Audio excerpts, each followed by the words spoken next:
Bismillahirrahmanirrahim. Assalamualaikum warahmatullahi wabarakatuh. Selamat pagi, salam semangat, salam super. Pada kesempatan kali ini, saya akan coba mempresentasikan strategi pembelajaran agenda ketiga. Materi ini saya sampaikan pada workshop pelatihan kepemimpinan nasional tingkat 2 Kementerian Perhubungan bekerjasama dengan Lembaga Administrasi Negara. Namun, tak kenal maka kenalan. Izinkan saya untuk memperkenalkan diri. Nama saya Dr. Yanwar Wijayanto. Saya Widesuara di Kementerian Perhubungan. Saya juga diberi tugas tambahan sebagai dosen di Politeknik Perkeretaapian Indonesia Madiun, pengajian barang dan jasa pemerintah, LKPP, dan lain sebagainya. Untuk PKN tingkat 2 ini, dasar hukumnya adalah yang pertama ada Undang-Undang ASN nomor 5 tahun 2014, kemudian ada keputusan Kepala LAN nomor 375 tentang penyelenggaraan pelatihan struktural kepemimpinan, kemudian juga ada Peraturan LAN nomor 5 2022, ada juga keputusan LAN 374 tentang kurikulum pelatihan struktural kepemimpinan, ada juga PP 11 dan perubahannya PP 17 tentang manajemen PNS. Selanjutnya saya akan coba menjelaskan bahwasannya agenda ketiga ini pada tahap pembelajaran blended learning ya, berada yang pertama posisinya pada pembelajaran mandiri. Kemudian yang kedua ada juga agenda 3 posisinya berada di tahap e-learning. Di sana nanti ada sinkronus dan asinkronus. Kemudian yang ketiga ada juga di tahap klasikal tahap yang kedua. Selanjutnya, agenda ketiga ini juga pembelajarannya dilakukan di tahap belajar mandiri. Nah, nanti peserta akan diminta untuk membuat esai individual dengan topik-topik yang berada di mata pelatihan agenda 3, yang nanti esai individual ini akan menjadi topik pembahasan bersama pengampu materi pada saat e-learning dengan mengunggah esai tersebut pada LMS. Untuk agenda ketiga sendiri, itu pembelajarannya akan dimulai di hari ke-17. Di sana nanti ada sinkronus 4 jam pelajaran, kemudian dilanjutkan asinkronus 6 jam pelajaran. Kemudian di hari yang ke-18, agenda ketiga akan dilanjutkan, baik sinkronus maupun asinkronus, dengan total 4 JP sinkronus dan 6 JP asinkronus. Kemudian yang ketiga, agenda ketiga ini juga akan dilanjutkan di hari yang ke-19. Nanti di sana ada sinkronus sebanyak 3 jam pelajaran, kemudian juga ada sinkronus sebanyak 5 jam pelajaran. Selain itu, agenda yang ketiga ini akan juga dilakukan pembelajarannya pada hari ke-37. Nah, jadi nanti di hari ke-37 akan di tahap klasikal, peserta akan diberikan kembali pendalaman materi-materi agenda yang ketiga sebanyak 2 jam pelajaran. Itu tadi tahapan di e-learning. Nah, sekarang kita masuk ke tujuan pembelajaran agenda yang ketiga ini, Bapak Ibu. Untuk agenda ketiga ini adalah agenda manajemen strategis. Nah, agenda ini membekali peserta dengan kemampuan menerapkan manajemen strategis melalui analisis atau diagnostic reading, merumuskan serta mengimplementasikan strategi dalam mengelola yang didukung dengan kemampuan pemasaran atau marketing, serta untuk menjamin efektivitas implementasi kebijakan. Nah, nanti di agenda ketiga ini total ada 11 jam pembelajaran sinkronus, yang kedua ada 17 jam pelajaran asinkronus, dan 2 jam pelajaran klasikal. Adapun untuk hasil belajar pada agenda yang ketiga ini ada 4, Bapak Ibu. Yang pertama merumuskan strategi organisasi sektor publik, yang kedua memahami urgensi marketing, kemudian juga bagaimana tantangan strategi marketing sektor publik, yang ketiga juga menjelaskan konsep dan mempraktikkan public-private partnership strategi, dan yang terakhir peserta nanti diharapkan mampu menjelaskan pengetahuan tentang isu-isu strategis untuk menumbuhkan kepekaan terhadap isu yang terkait dengan integritas, kewirausahaan, kebijakan nasional dalam rangka penyusunan competitive advantages pemerintah. Selanjutnya, mata pelatihan di agenda ketiga ini ada 4, Bapak Ibu ya. Yang pertama adalah manajemen strategis sektor publik, Yang kedua adalah marketing sektor publik. Yang ketiga adalah public-private partnership atau kerjasama pemerintah dengan badan usaha. Kemudian yang terakhir adalah isu strategis. Untuk manajemen strategis itu ada modul yang ditulis oleh Bapak Tatang Mutakin, kemudian marketing ditulis oleh Bapak Haris Supriyadi, kemudian modul KPBU itu ditulis oleh Bapak Regi Perdana, dan modul isu strategis ditulis oleh Ibu Erna Irawati. Nah, kalau kita melihat keterkaitan antar materi pada mata pelatihan yang pertama, yaitu manajemen strategis sektor publik, dapat kita tarik benang merahnya dengan metode mind map. Ini saya buat Bapak Ibu ya. Jadi di manajemen strategis sektor publik nanti peserta akan coba kita gali ya, bagaimana dia mampu nanti menjelaskan konsep, menganalisis lingkungan strategis, implementasi strategi, pemantauan dan evaluasi strategi, kemudian juga bagaimana merumuskan dokumen rencana pembangunan seperti RPJPN, RPJMN, RKP, Renstra, Renja, RSPP, Project Digest, dan lain sebagainya. Kemudian untuk mata pelatihan marketing sektor publik, mind map-nya adalah sebagai berikut Bapak Ibu ya. Nanti peserta akan mempelajari bagaimana tantangan kinerja birokrasi ya, terkait social change ya, dengan memanfaatkan teknologi informasi komunikasi. Kemudian juga ada indikator kinerja birokrasi. Kemudian juga peserta akan mempelajari bagaimana strategi marketing ya, terkait harga, desain produk, tempat, promosi, identifikasi customer, dan lain sebagainya. Kemudian juga kita akan mendeliver bagaimana prinsip dasar marketing ya, seperti urgensinya, marketing mix, social marketing, dan seterusnya. Di mata pelatihan ketiga, keterkaitan antar materi dalam topik public private partnership ini atau KPBU adalah nanti kita akan mendalami melihat bagaimana implementasi KPBU atau PPP di dalam pengaturan kemudian kerjasama jalan tol, seperti kerjasama pemanfaatan barang milik negara, kerjasama daerah, dan kita akan berikan contoh-contoh success story-nya. Kemudian terkait implementasi PPP ini di luar negeri ya, kita juga akan berikan contoh seperti di Filipina, India, dan Australia.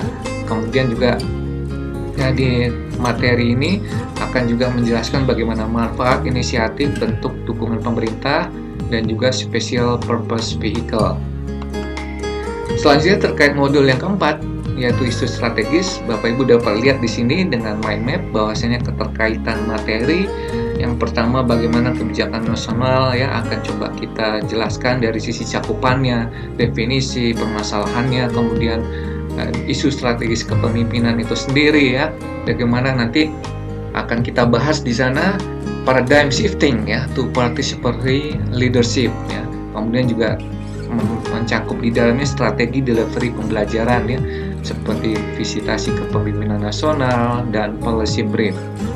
Itu tadi Bapak Ibu mind mapping tentang keterkaitan materi dalam mata pelatihan agenda ketiga. Nah, sekarang saya akan coba menjelaskan desain strategi pembelajaran yang coba saya buat ya ketika nanti memfasilitasi PKN tingkat 2 ya. Yang pertama, kegiatan pembelajaran di hari yang ke-17 itu nanti ada 4 jam pelajaran. Nanti kegiatan yang pertama akan dimulai dengan membuka kelas ya, mengucapkan salam, memperkenalkan diri, persepsi. Kemudian juga saya akan coba menguraikan tujuan pembelajaran ya, menyampaikan kontak pembelajaran juga ya, bagaimana membangun kelas virtual yang kondusif. Itu nanti waktunya kurang lebih 15 menit. Yang selanjutnya setelah itu saya akan coba memberikan pretest agenda yang ketiga Bapak Ibu ya.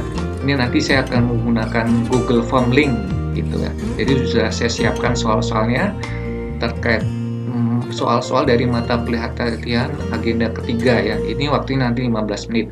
Kemudian setelah itu saya akan coba menanyakan learning experience dari peserta belajar di tahap sebelumnya di agenda 1 dan 2 ya.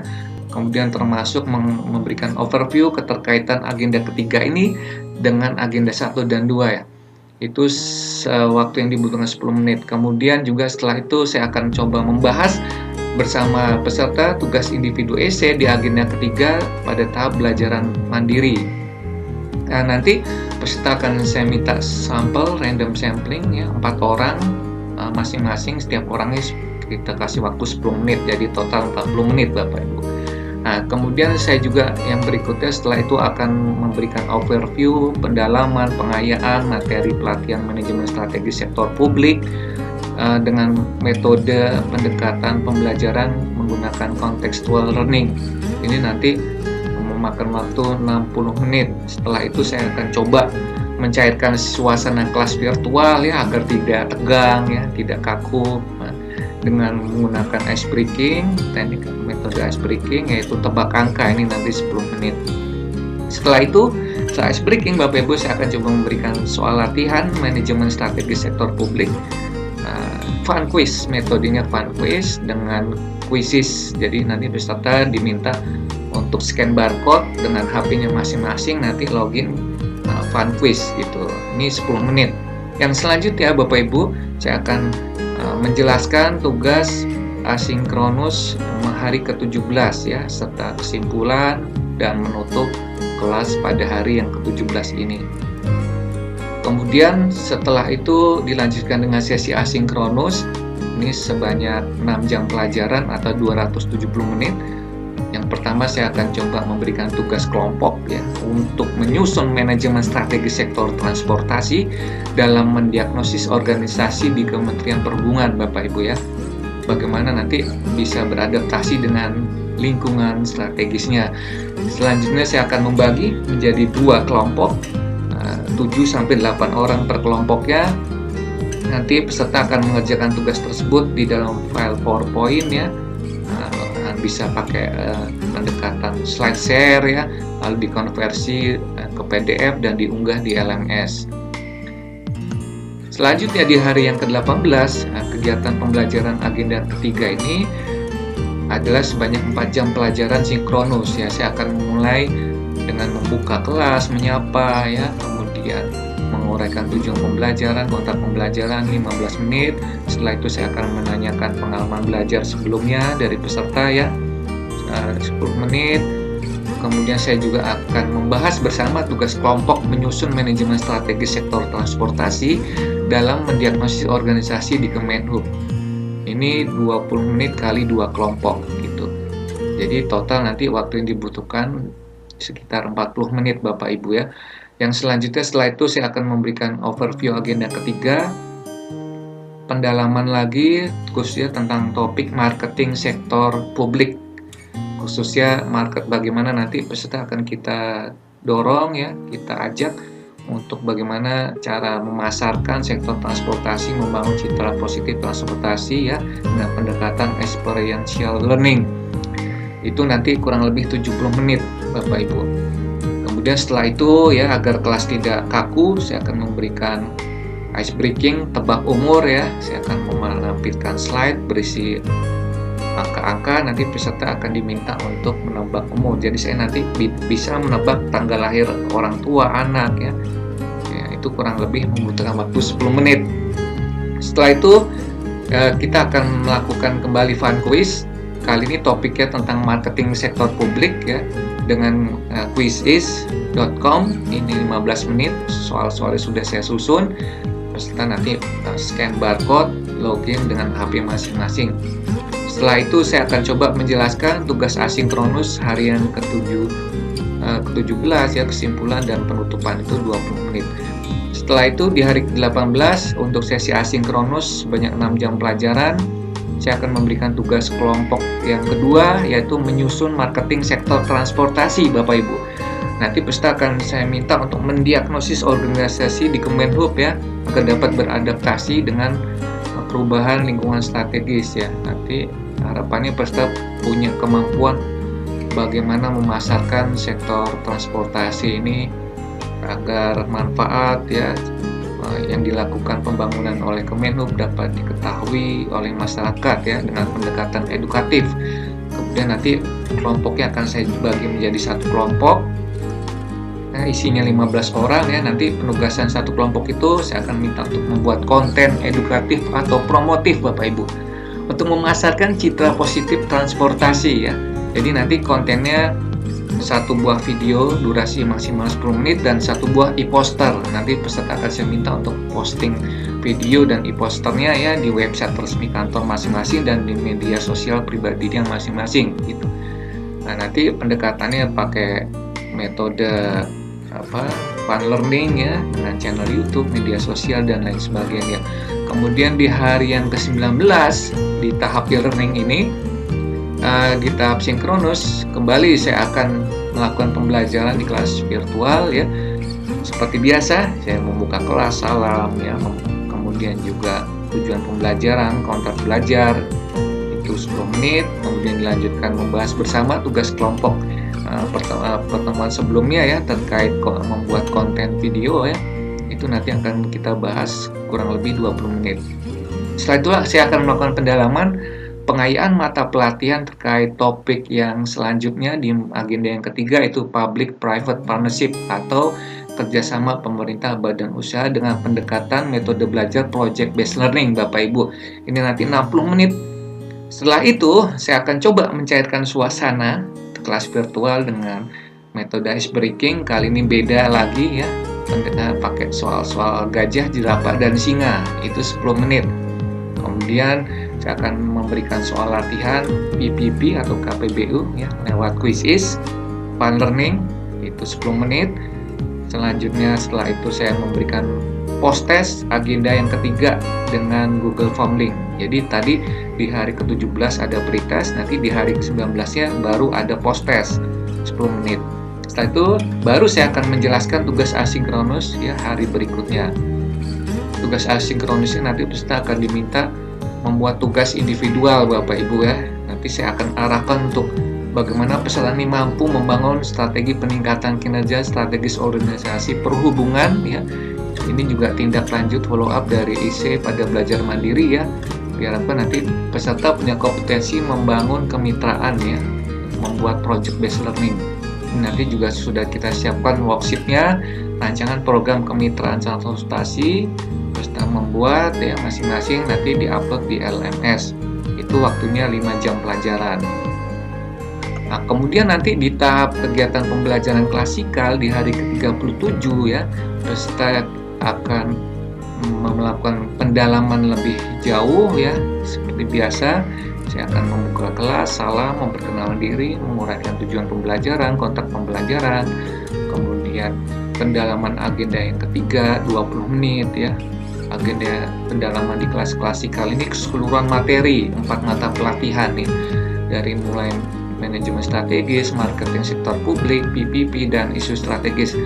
Kemudian dilanjutkan dengan membahas tugas individu ya, hari ke-19 itu 25 menit, nanti tugas individu untuk project based learning ya, beberapa sampel peserta akan kita minta presentasi.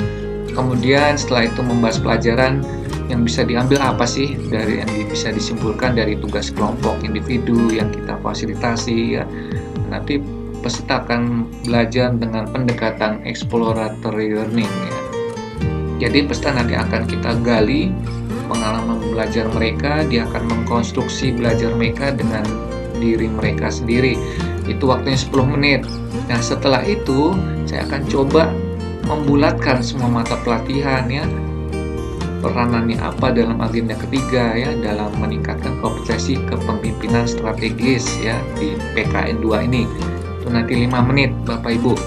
Kemudian setelah itu saya akan minta peserta untuk membuat summary individual ya, keseluruhan pembelajaran dari tahap belajar mandiri, learning, klasikal ya, yang peserta tangkap ya, knowledge retention-nya apa saja mereka tuangkan ya dalam paper, itu waktunya 15 menit. Nah, setelah itu baru saya menarik kesimpulan bersama-sama peserta dengan tanya jawab ya, dan akhirnya menutup kelas pembelajaran ya 5 menit.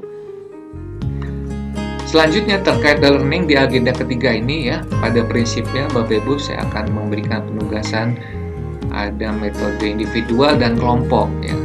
Untuk individual tujuannya tentu bagaimana peserta nanti dapat meningkatkan kinerja strategis organisasi di perhubungan ya. Kemudian untuk penugasan kelompok tentunya nanti peserta diharapkan mampu ya memasarkan sektor transportasi dan membangun kemitraan dengan pendekatan public-private partnership gitu ya. Adapun untuk metode pembelajaran di agenda ketiga ini Bapak Ibu, secara garis besar saya gunakan 4 pendekatan metode pembelajaran ya. Yang pertama exploratory learning. Itu adalah pendekatan pembelajaran dengan menggali ya insight-insight dari peserta ya, constructivism itu melalui pelajaran ya yang bisa disimpulkan dari tugas-tugas kelompok dan individu ya untuk meningkatkan kompetensi kepemimpinan strategis. Kemudian metode yang kedua adalah contextual learning. Ini adalah metode pembelajaran yang mengaitkan materi di agenda ketiga dengan konteks-konteks real, aktual, faktual di sektor transportasi. Ini kita lakukan melalui pemberian tugas kelompok untuk menyusun manajemen strategi sektor transportasi dalam mendiagnosa organisasi di Kemenhub ya. Kemudian yang ketiga, metode experiential learning adalah pembelajaran berbasis pengalaman.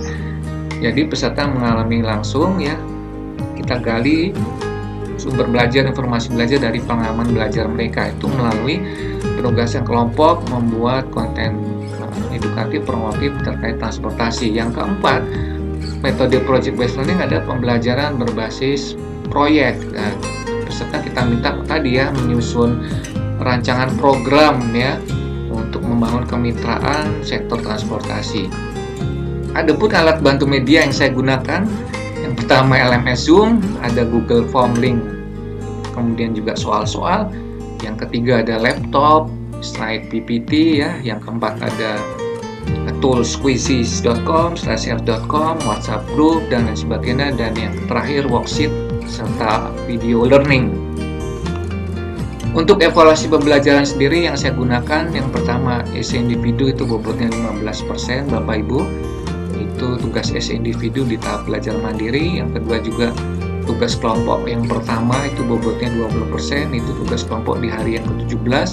Yang ketiga tugas kelompok kedua itu di hari ke-18 bobotnya 20%. Yang keempat itu tugas individu di hari ke-19 di tahap learning itu bobotnya 20%. Kemudian yang kelima summary individual di tahap klasikal itu 15%. Dan yang terakhir kehadiran dan sikap perilaku masing-masing 5%. Nah, Bapak Ibu, tadi sudah saya jelaskan kegiatan pembelajarannya. Ya, contohnya seperti ini, misalnya untuk fun quiz, saya gunakan Quizizz ya, dapat Bapak Ibu lihat itu linknya, saya sudah bikin soalnya.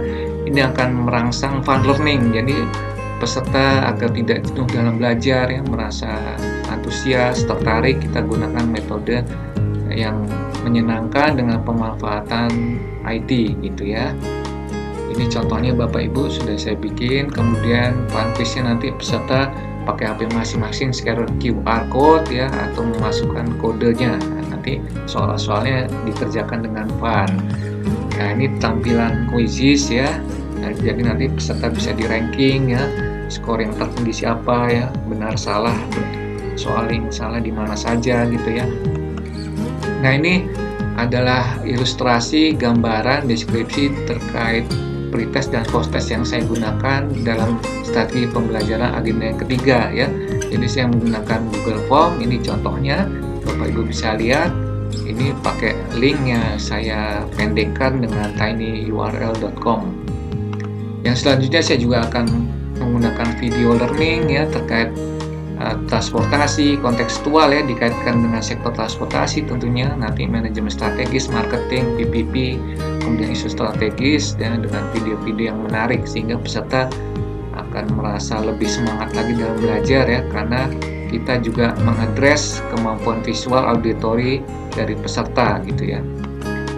Itu Bapak Ibu kurang lebih ya strategi pembelajaran agenda ketiga yang akan saya sampaikan di pembelajaran PKN tingkat 2. Sekian, terima kasih dari saya. Selamat pagi, salam sukses, salam semangat. Wassalamualaikum warahmatullahi wabarakatuh. Sampai jumpa lagi. See you.